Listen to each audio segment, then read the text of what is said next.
Memories don't play back. They are built, moment. Oh, welcome to the debate. Today we are diving deep into, really the foundations of the self. We're focusing specifically on the relationship between memory and personal identity. And this is a relationship that's, well, fundamentally challenged by insights from the work, The Shifting Architecture of Memory and Identity. You know, the comfortable assumption, the one we all sort of operate with, is that memory is our reliable biography, a stable, truthful record of our past. But the evidence, well, it really suggests memory is highly malleable, a reconstructed narrative, often rife with factual errors, even false content. So this forces a stark central question. Can memory still credibly be considered the necessary foundation, the glue, if you will, that sustains continuous personal identity, even if it is fundamentally unstable? I'll be arguing that yes, the mnemonic function is absolutely essential for identity continuity. The self simply collapses, regardless of the perfect accuracy of the content. And I'm coming at this from quite a different angle. I believe the profound, documented instability and, frankly, the systematic, fictional nature of memory fundamentally undermines its credibility as any kind of reliable basis for defining what we call the continuous self. I mean, if your foundation is built on fiction, you don't really have a foundation at all, do you? Okay, let's start by establishing the necessity of this mnemonic function. This function, the ability to record, retrieve, and sequence experience, this is what stitches together your life story, right? From your first breath, basically, to the present moment. We are talking about continuity. I mean, think about it. If you woke up tomorrow morning with absolutely zero recollection of your past, your skills, your relationships, would you still be you? I think the answer is clearly no. Now, the memory system is functional, even if it's fallible. It's located across this massive network, over 100 billion neurons. And crucially, it's not monolithic. We often focus on declarative memory, the facts, the events, which, okay, is admittedly error-prone, but just as vital as implicit memory, our habits, our learned skills, our emotional responses, the ingrained relationships that guide our behavior. Implicit memory provides a deep, stable layer of continuity that operates beneath the level of conscious, factual recall. Your ability to ride a bike or instinctively trust your spouse, that doesn't just vanish because you misremember the date of your last birthday, right? Furthermore, let's consider the neural architecture itself. We know from neuroscientific studies about specific concept neurons, like those famous cells that respond uniquely to, say, the image of Jennifer Aniston or Kobe Bryant. These discoveries suggest a specific, coherent neural mechanism exists, not just for processing raw data, but for representing entire high-level concepts and associations. This points towards, I think, a functional drive toward a stable, unified self-narrative, despite the known errors in the declarative content. I see why you emphasize the necessity of some kind of a structure. But focusing on a single, specialized neuron feels a bit like, missing the forest for the trees, doesn't it? If you build a house on shifting sand, the very concept of a foundation becomes, I think, intellectually dishonest. My concern rests squarely on structural integrity. The core mechanism of memory, as documented in the research we're looking at, isn't defined as reliable playback. It's defined as volatile reconstruction. Every single time you retrieve a memory, you are essentially rebuilding it.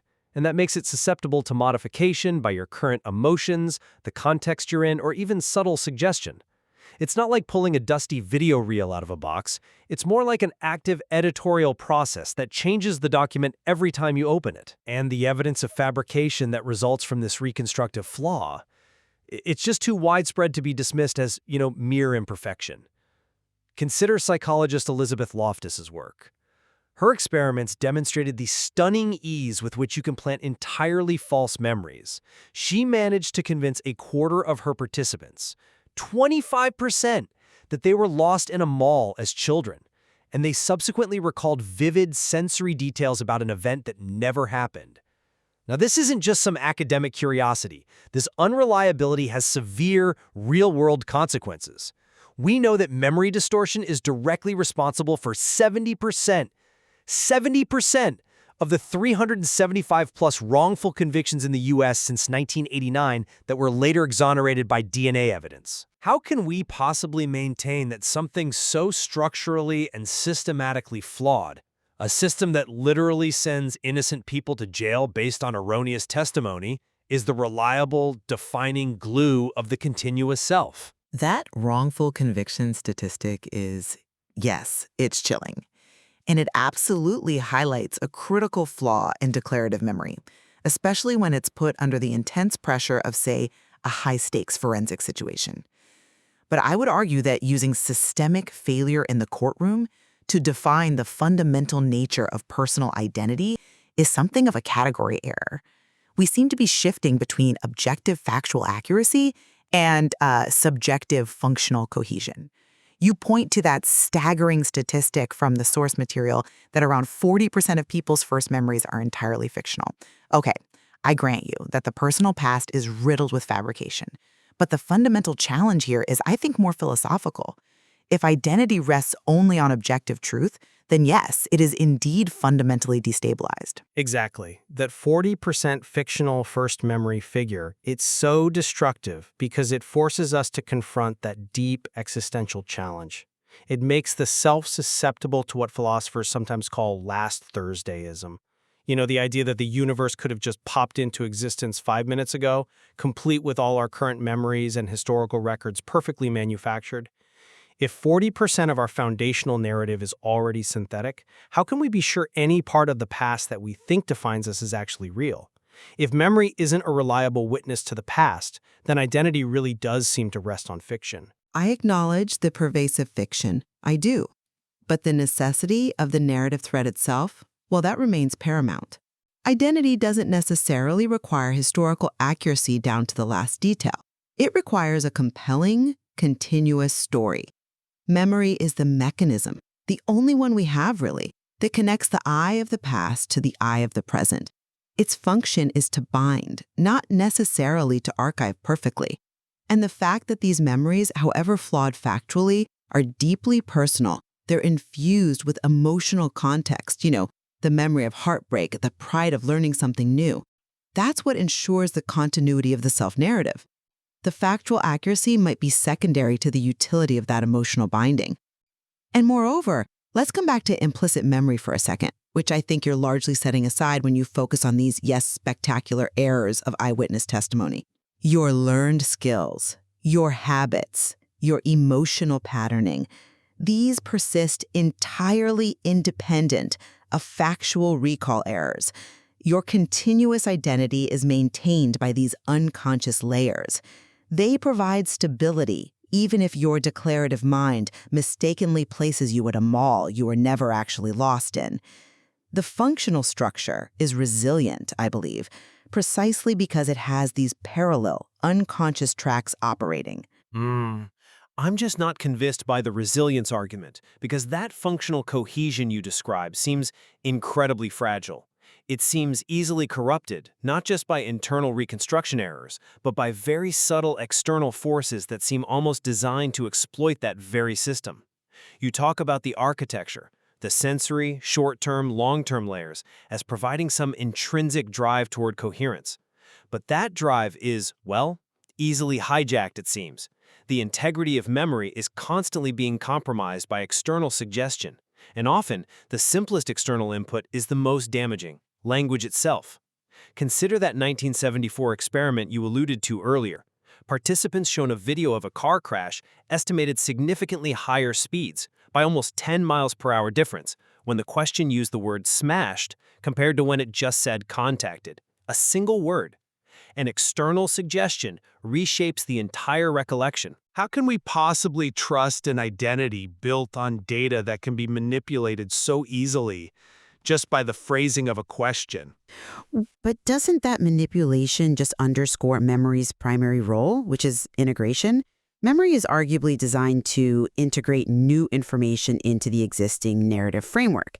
And sometimes, yes, that means accommodating new semantic inputs, even if they're slightly misleading.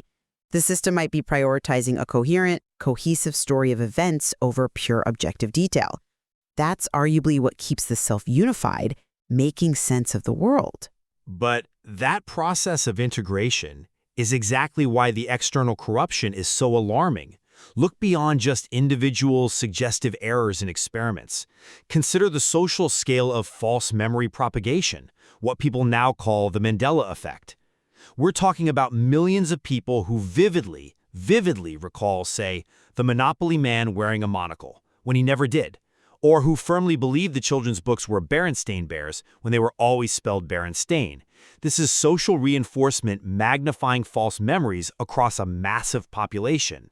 It demonstrates that the architecture of identity isn't just individually flawed, it appears highly susceptible to collective external corruption, creating these shared verifiable false realities. Now, if my sense of self is linked to a shared history, even a shared false history, and that history is so easily manufactured socially, well, how can we still consider memory the stable, individualized glue of my identity? It seems more like social contagion. Okay, I grant you the scale of the Mandela Effect it's alarming, yes. But I would counter that you're still emphasizing the inputs, the corruption, the external influence, rather than the resulting output, which is the functional, constructed self. The necessity, for me, remains. Identity would absolutely collapse if there were no recollection at all, whether that recollection is perfectly truthful or entirely fictional. The primary purpose of memory, as established by the cognitive framework we're discussing here, isn't objective truth, it's the continuity of self-perception. Memory's function as the glue is confirmed by the very fact that the self must constantly use it, stitching experiences, emotions, skills together, even if, yes, some of those stitches are purely synthetic fabrications, planted perhaps by authority figures or social suggestion. The self is defined by this ongoing process of remembering, regardless of the ultimate veracity of every item remembered.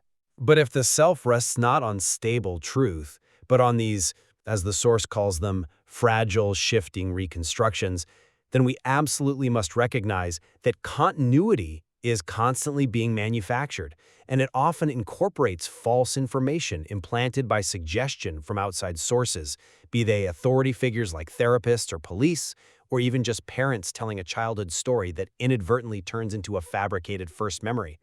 The evidence strongly suggests that identity is definitionally tied to this instability and fragility. So to continue calling that inherently compromised, manipulable, and fiction-heavy system a necessary foundation or glue, well, it just feels like accepting that the self itself is unstable and definitionally tied to fiction. And perhaps that should force us to look outside of memory for true identity continuity, for something more solid. And that is precisely where the discussion becomes truly complex, I agree. While acknowledging the, yes, immense malleability and reconstructive nature of memory, the source material ultimately, I think, shows that memory, even reconstructed, flawed memory, is the mechanism required for the continuity of self. It provides the essential emotional context and the functional, implicit skills necessary to navigate the world as a continuous, recognizable I. The alternative, it seems, is the complete collapse of the self as we understand it. My conclusion remains that the sheer documented scope of memory distortion, from that 40% fictional first memory statistic to the systematic failure in the justice system, and this widespread corruption via social phenomena like the Mandela Effect, it really mandates that we view identity as resting on a profoundly unstable and easily manipulated architecture. Therefore, the reliance on memory as the sole glue feels like an intellectual risk, one that we must now challenge by perhaps exploring external or non-mnemonic components of identity more seriously. Indeed. The material successfully forces us, I think, to move beyond those simplistic views of memory as just a video record.